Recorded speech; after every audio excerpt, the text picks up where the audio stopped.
어제는 부동산과 관련된 그들의 사적 재산권을 어디까지 존중해 줄 것이고 그들은 그 재산과 관련해서 어떤 스탠스를 취해야 되는지를 살펴보았습니다. 오늘은 동산과 관련해서 하나님께서 움직일 수 있는 재산과 관련하여서 하나님이 그 움직일 수 있는 재산에 대해서 어떤 자세와 태도 또 어떤 이해와 가치관을 가지고 그들을 대해야 되는지를 이야기하고 있는 본문이라고 보시면 되겠습니다. 움직이는 재산 상당히 많이 있죠. 오늘날 자동차가 대표적인 것일 텐데 그 당시에도 말이나 나귀, 낙타 여러 가지 이동 수단이 있었지만 움직이는 재산 중에서 가장 대표적인 재산이 사람, 종이었습니다. 오늘 본문에 보면 크게 두 부분으로 오늘 본문을 나눠볼 수 있는데요. 39절부터 46절까지는 사람을 노예 삼을 때에 그 사람이 이스라엘 족속일 때 어떤 자세와 태도를 가지고 그를 대해야 되는지를 기록하고 있는 본문이라고 한다면, 두 번째 파트 47절부터 끝을 55절까지는 그 산 사람이 이스라엘 백성이 아니라 이방 사람이에요. 외국인이에요. 근데 외국인이 이스라엘 백성을 종으로 노예로 삼을 때 그 외국인이라 하더라도 그가 이스라엘 족속을 어떤 자세와 태도로 그를 대해야 되는지를 기록하고 있는 그런 본문이라고 이해하시면 좋겠습니다. 오늘 저희가 함께 39절부터 55절까지 쭉 통독을 했는데 아마 아침이라 이제 막 잠에서 깨신 분들이 많으실 때여서 본문의 내용이 잘 이해가 되지 않으실 겁니다. 제가 설교한 대로 쭉 따라오면 본문의 내용을 써머리를 하실 수 있으세요. 한번 제 설교를 잘 따라오시기를 바랍니다. 먼저 첫 번째 파트 39절부터 46절까지는 이스라엘 백성이 이스라엘 백성을 노예 삼을 때 하나님께서 당부하시는 그런 내용이라고 보시면 좋겠어요.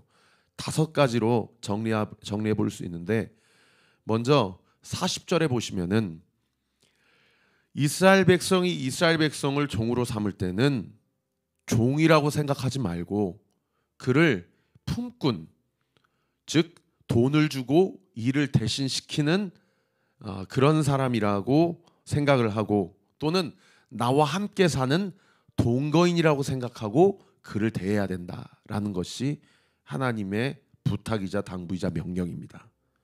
두 번째는 41절에 그렇기 때문에 그가 네 소유가 아니다.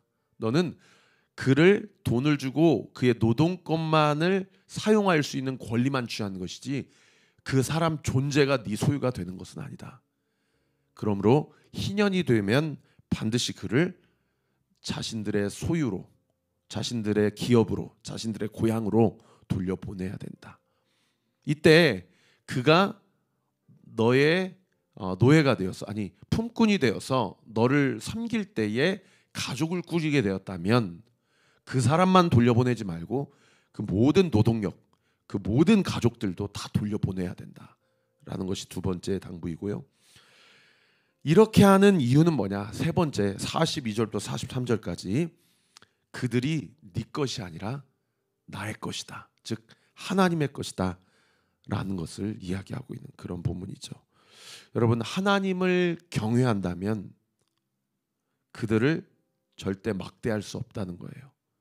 왜요? 품꾼 혹은 동거인이라고 그 어떤 위치를 분명하게 선을 그어 주셨기 때문에 그들이 하나님의 것, 나의 것이람을 네가 인정한다면 너는 절대 나를 두려워하고 나를 경외하는 이상 그들을 막대할 수 없다, 함부로 대할 수 없다라고 이야기하신 부분이죠. 그다음 네 번째는 44절부터 45절까지 만약 너희가 이스라엘 족속 중에서 노예를 삼지 않고 정말 종이 필요하다면 이방인들 중에서 취하라. 이건 뭐예요? 다른 말로 표현하면 이방인들은 내 소유가 아니라는 거죠. 그들은 내가 선택한 사람들이 아니라는 거예요. 이게 참 무서운 말씀입니다. 그래서 종이 필요하면 되도록 이방인들 중에서 취하지 이스라엘 백성들 12지파 안에서는 절대 서로 간에 상전과 노예의 관계를 맺지 말라. 라고 이야기를 하고 있는 것이죠. 마지막 다섯 번째 46절은 다시 한번 당부하고 있는 본문이에요. 절대로 이스라엘 장성 중에는 종을 취하지 말고 행여나 부득불 뭐 빌려준 게 있어서 갚아야 되는데 그 사람이 갚을 능력이 없어서 그 사람을 종으로 취할 수밖에 없는 경우가 생기더라도 그 사람을 종으로 부르지 말고 동거인이나 품꾼 정도로 노동력만 산 것이지 존재 자체를 소유한 것은 아니다라는 것을 분명히 이야기하고 있는 본문입니다. 자, 여기까지가 39절부터 46절까지 다섯 가지로 제가 오늘 본문의 내용을 서머리를 해드렸습니다. 이해되시죠?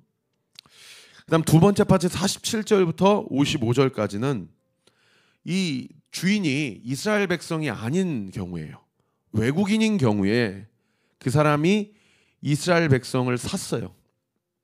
종으로 샀을 때 이 외국인이라 하더라도 이방 사람이라고 하더라도 이 이스라엘 족속에 대해서 어떻게 대우를 해야 되는지를 기록하고 있는 본문이에요.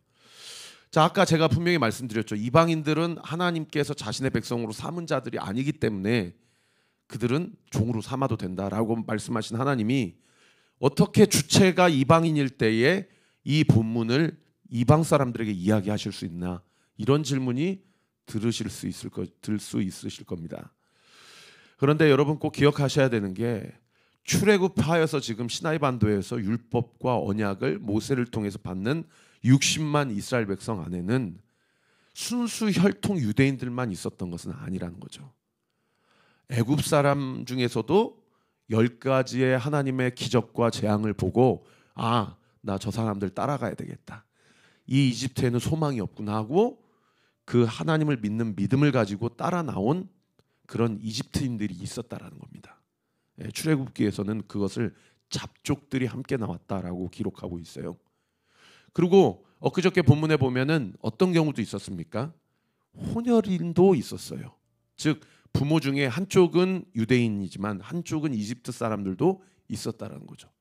그래서 애매한 경우에, 이런 경우에라도 하나님께서는 그들에게 이스라엘 족속을 절대로 종을 삼지 말아라, 행여나 종으로 삼게 되는 경우가 있더라도 그들을 종처럼 함부로 막대해서는 아니 된다라고 당부하고 있는 본문이 이 두 번째 케이스라고 이해를 하시면 되겠습니다. 자, 이 47절부터 55절까지의 본문도 다섯 가지로 제가 정리를 해드릴게요.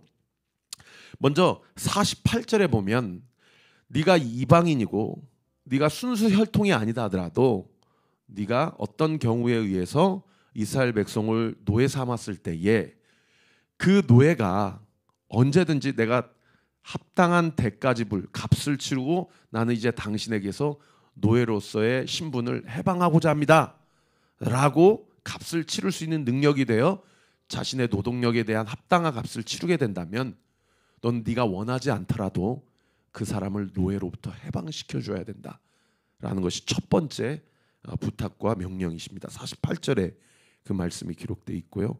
그것을 48절에는 거기 동그라미 별 3개 당구장 표시치세요.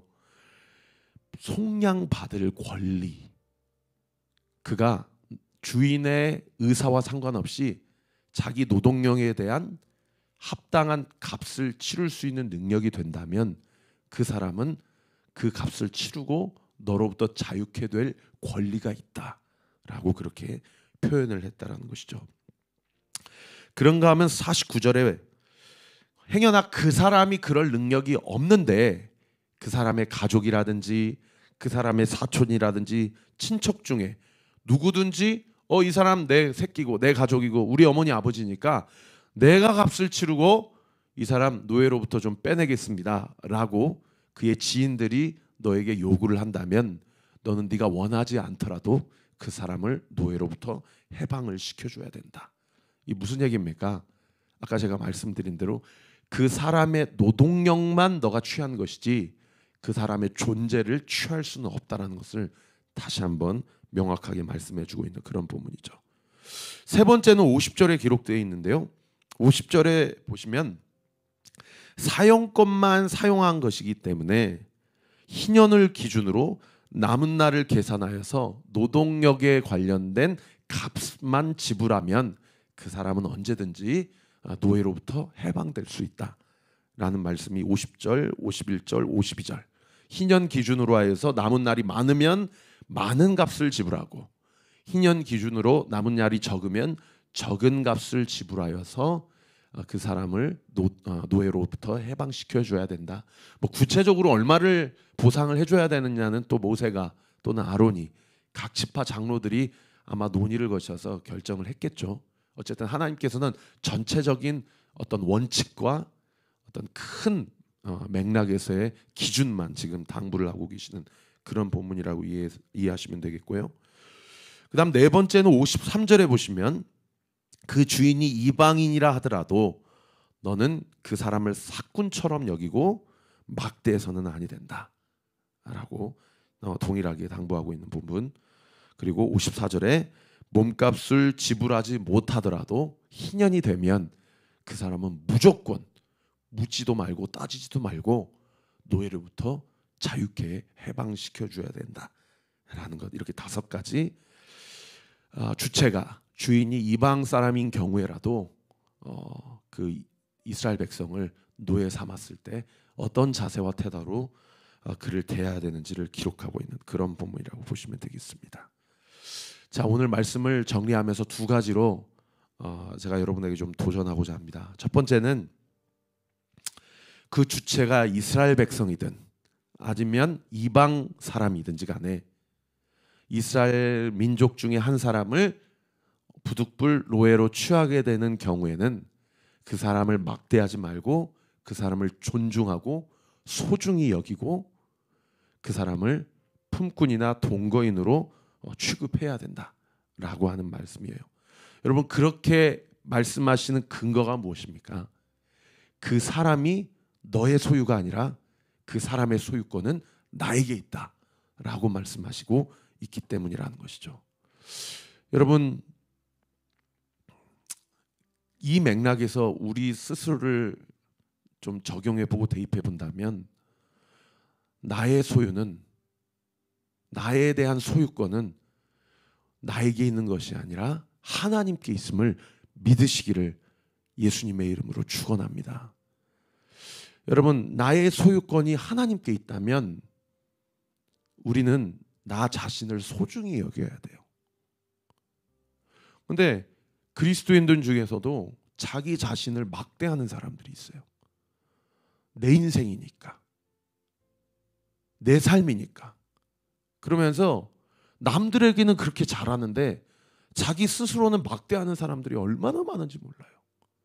자기 정서를 학대하고, 심지어 자기의 신체를 학대하고, 심지어 자신의 신앙을 학대하는 사람들이 있다는 거예요. 여러분, 예전에 프랑스와즈 사강이라는 그 작가가 정말 인본주의의 극친 고백을 했습니다. 나에게는 나를 파괴할 권리가 있다. 여러분, 얼마나 이게 인본주의적 사상입니까? 나의 소유권이 나에게 있다라는 것이 바로 죄의 본질이고 근원입니다. 여러분, 이 아침에 오늘 하루도 나의 소유권은 하나님께 있습니다. 그러니 나조차도 나 스스로를 학대할 권리가 없음을 고백합니다. 내가 먼저 나 스스로를 존중히 여기고 소중히 여기는 인생이 되게 해주세요. 할렐루야. 그렇게 기도하세요. 그리고 절대 자책하거나 자기 스스로를 비하하지 마시기 바랍니다. 그것이 죄라는 사실을 정말 이 엄중한 말씀을 기억하고 자기 스스로를 소중히 여기시길 바랍니다. 왜요? 여러분, 자기 스스로를 소중히 여겨야 하나님이 나에게 맺어주신 인연을 소중히 여길 수 있어요. 여러분, 내 남편, 내 아내, 내 자녀, 우리 목사님, 우리 리더들, 우리 온리교회 성도들, 우리 옆 사람들을 소중히 여겨야 될 이유가 무엇입니까? 그 사람이 소중히 여겨야 될 만한 깜냥이어서 소중히 여기는 게 아니에요. 그 사람의 소유가 하나님께 있기 때문에 소중히 여기는 것입니다. 믿으시면 아멘. 그래서 하나님을 경외한다라는 이 말씀은 동전의 양면과 같아요. 다른 면으로는 사람을 소중히 여긴다는 얘기예요. 여러분이 정말 하나님을 경외하십니까? 그러면 하나님이 여러분에게 맺어주신 그 인연을 소중히 여기시길 바랍니다. 그것이 하나님을 경외한다라는 강력한 증거가 될 것입니다. 그러한 은혜가 우리 사랑하는 온리교회 모든 성도들에게 있게 되기를 예수님의 이름으로 축원합니다. 그런가 하면 두 번째는요, 그 사람이 속량받을 권리가 있든 혹은 속량받을 능력이 있는가 없는가와 상관없이, 오늘 보면 48절에 제가 별세개 당구장 표시치라고 그랬죠. 그 사람은 속량받을 뭐가 있다? 권리가 있다는 거예요. 그 사람이 속량받을 능력이 있냐 없냐는 중요하지 않아요. 능력이 있으면 지금이라도 당장 자기가 스스로든지 아니면 자기 가족 부모를 잘 만나서든지 자기 친척들이 와가지고 구해준다든지 그 사람이 노예로부터 자유할 수 있지만, 설사 그 사람이 속량받을 능력이 되지 않는다 하더라도 언제가 되면, 희년이 되면 그 사람은 무조건 속량받을 권리가 있다라는 것입니다. 여러분, 그런 의미에서 보면 속량받을 능력이 없는 그 이스라엘 노예는요, 언제만 기다리고 있겠어요? 희년만 기다리고 있는 거예요. 저는요, 이 말씀 묵상하면서 언제가 생각나냐면 군 생활할 때 제대 날짜만 세고 있었던 제 모습이 생각나더라고요. 여러분이, 우리가 하나님 앞에서 죄인이에요. 그래서 우리는 우리 스스로를 속량할 능력이 없어요. 근데 속량받을 능력이 있으신 우리 주님 예수 그리스도께서 우리에게 대해서 뭐라고 얘기하십니까? 너는 속량받을 능력은 없지만 속량받을 권리가 있어. 그러니까 속량받을 능력이 있는 내가 너를 구해줄게 라고 이 땅 가운데 오신 그 희년이 언제입니까? 십자가를 지셨던 그 사건이라는 거예요. 그래서 예수님이 이 땅 가운데 오셔서 누가복음 4장 18절에서 19절 말씀에 뭐라고 얘기하셨는가 하니, 이사야 선지자의 이사야서 61장 말씀을 인용하여 이렇게 얘기하십니다. 주의 성령이 내게 임하셨으니 이는 가난한 자에게 복음을 전하게 하시려고 내게 기름을 부으시고 나를 보내사 포로된 자에게 자유를, 눈먼 자에게 다시 보게 함을 전파하여 눌린 자를 자유롭게 하고 주의 은혜를 전파하게 하려 함이니라. 할렐루야. 여러분, 여기에 주의 은혜의 해를 전파하게 함이니라. 이 주의 은혜의 해가 언제입니까? 희년이에요. 희년. 그래서 우리가 예수 그리스도의 십자가의 능력으로, 그 구속의 공로로 나는 속량받을 능력이 없지만 속량받을 권리를 누릴 수 있는 놀라운 역사를 이룰 수 있게, 취할 수 있게 되었다라는 것이죠. 할렐루야. 그런데 그 하나님의 나라가요, 이미 시작은 되었지만 아직 완성되지는 않았어요. 그래서 그것이 완성되는 날이 언제예요? 그것이 2차 희년입니다. 예수님의 재림의 때죠. 그때 어떻게 해요? 희년 때 나팔을 불러요. 나팔을 부르면서 예수님이 구름 타고 다시 오신다고 그랬어요. 그래서 우리는 언제를 기다리는 거예요? 주의 나라가 완성될 그 진정한 의미에서의 희년을 기다리는 주님의 종들인 것입니다. 할렐루야. 사랑하는 성도 여러분, 희년을 기다리십니까?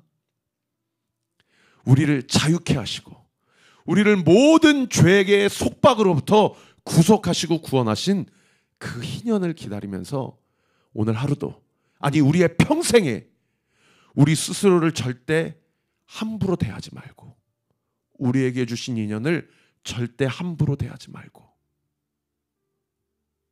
우리 스스로를 소중히 여기고 우리 주변 사람들을 소중히 여기고. 왜요? 우리의 모든 소유권이 하나님께 있기 때문입니다. 이 말씀을 믿고 진정한 의미에서의 희년을 기다리며 이 땅 가운데서 예수 그리스도와 동행하는 삶을 살며 나를 구속하신, 나를 죄로부터 구원하신 하나님의 은혜에 감사하며 아직도 죄의 노예가 되어서 죽어가는 영혼들을 향해 이 희년의 복음을 담대하게 전하는 저와 우리 모든 온리교회 성도들 되시기를 우리 구주 예수 그리스도 이름으로 축원합니다. 기도하겠습니다. 아버지 하나님, 감사합니다.